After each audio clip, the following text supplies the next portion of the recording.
तैयारियों से संतुष्ट हैं। आदरणीय प्रधानमंत्री जी 9 तारीख को 12 बजे इस ऐतिहासिक भूमि पानीपत के ऊपर पूरे देश के लिए महिला सखी योजना, भारतीय जीवन बीमा महिला सखी योजना का शुभारंभ कर रहे हैं। महिलाओं को सशक्त करना ये आदरणीय नरेंद्र मोदी जी की सरकार की प्राथमिकता रही है। महिलाओं को मजबूत और सशक्त करने में लगातार ये सरकार काम कर रही है।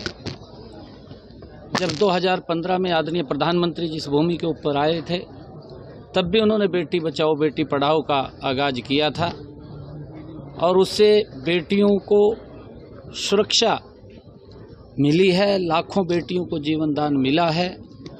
और अब महिलाओं को 2024 दिसंबर में आदरणीय प्रधानमंत्री जी महिलाओं को और सशक्त करने के लिए आज इस योजना का यहाँ से 9 तारीख को शुभारंभ करेंगे, जिससे हमारी महिलाएं सशक्त होंगी, उनको रोजगार मिलेगा और बीमा के माध्यम से जो काम वो करेंगी उससे आगे बढ़ सकेंगी। लगातार आदरणीय मोदी जी चाहे सेल्फ हेल्प ग्रुप के माध्यम से महिलाओं को सशक्त करना या उनके हित के अंदर योजना बना करके उन तक लाभ पहुंचाना आदरणीय मोदी सरकार का प्राथमिकता रही है। और मुझे यह भी खुशी है बताते हुए कि आदरणीय प्रधानमंत्री जी ने, नरेंद्र मोदी जी ने जिस प्रकार से महिलाओं को सशक्त और मजबूत करते हुए लंबे समय से जो नारी शक्ति वंदन बिल जो पेंडिंग था, कांग्रेस जिसके ऊपर राजनीति करती रही है, परंतु मोदी जी ने आकर के उसको पास किया है ताकि हमारी बहनें इस देश के विकास में और सशक्त हो करके अपनी भूमिका अदा कर सकें। आदरणीय प्रधानमंत्री जी 9 तारीख को आ रहे हैं और यहाँ व्यवस्थाओं का हमने पूरा जायजा लिया है। व्यवस्थाएं चाक चौबंद पूरा एकदम सभी ठीक हैं और आदरणीय प्रधानमंत्री जी का जोरदार स्वागत हम यहाँ पर करेंगे, क्योंकि पूरे देश के लिए आदरणीय नरेंद्र मोदी जी जो भारतीय जीवन बीमा द्वारा सखी योजना का शुभारंभ कर रहे हैं, हरियाणा के लिए बड़े गर्व की बात है कि इस भूमि से पूरे देश की महिलाओं को लिए एक योजना लॉन्च हो रही है, बड़ी योजना लॉन्च हो रही है।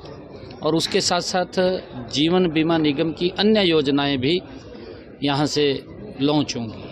कितनी महिलाएं शामिल होंगी सर? देखिए, लाखों की संख्या में यहाँ पर महिलाएं आएंगी। एक बड़ा जोश उत्साह महिलाओं के अंदर है। हरियाणा प्रदेश के और हमारे इस क्षेत्र से बड़ी संख्या में बहनें इस कार्यक्रम में शामिल होंगी। किसानों ने 1 दिन का अल्टीमेटम दिया है, आज का 1 दिन का बोला था, उस पर सरकार क्या कोई बातचीत का न्योता देगी? कुछ पॉजिटिव होने जा रहा है? देखिए, क्योंकि किसानों के लिए मोदी की सरकार निरंतर मजबूती से काम कर रही है। कुछ राजनीतिक दल किसानों के नाम के ऊपर अपनी राजनीतिक रोटियां सेकने का काम कर रहे हैं। कांग्रेस उसका उदाहरण है। वो राजनीतिक रोटियां तो सेकते हैं, परंतु उनके हित के लिए उन्होंने कोई काम नहीं किया। मोदी जी ने अपने 10 वर्षों के कार्यकाल में मजबूती से और गति से किसानों के हित में फैसले भी लिए हैं और किसानों को सशक्त भी किया है, मजबूत भी किया है और उन तक लाभ भी पहुंचाया है। ये पहली ऐसी सरकार है आज़ादी के बाद नरेंद्र मोदी जी की, जिसने गति से और जिसके मन के अंदर मोदी जी की सरकार और मोदी जी के मन में इस बात को लेकर के किसानों के पीड़ा है कि उनको सशक्त और मजबूत किया जाए। और मोदी जी की सरकार निरंतर उनको सशक्त और मजबूत करने में गति से लगी हुई है। उनका लाभ भी उन तक पहुंच रहा है। हमारी जो हरियाणा की डबल इंजन की सरकार है, हम अगर हरियाणा के अंदर बात करें, हमने पिछले दिनों में 14 अन्य फसलें किसान की MSP पर खरीदी थी और हमने अब कहा है कि किसान की 100% फसल हम MSP पर खरीदेंगे। किसान को कहीं कोई भी घाटा, चाहे सब्जी का किसान है, अगर उसको भी कोई घाटा होता है तो उसको भी भावांतर भरपाई देने का काम ये हमारी सरकार कर रही है। और सरकार की सोच है कि किसान को सशक्त और मजबूत किया जाए, और उसको लेकर के हमारी सरकार मजबूती से लगी हुई है। सीएम साहब LIC की बीमा सखी योजना के अलावा भी कोई PM साहब कोई घोषणा कर सकते हैं हरियाणा के लिए अलग से?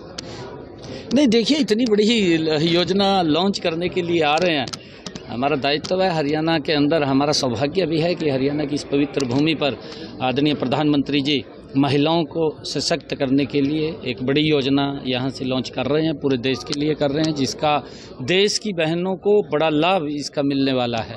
रोजगार का साधन उनका खड़ा होने वाला है, और उसको लेकर के हमारे लिए बड़े गर्व की बात है। इतनी बड़ी योजना दे रहे हैं, इससे बड़ा और क्या होगा हमारे लिए। Thank you.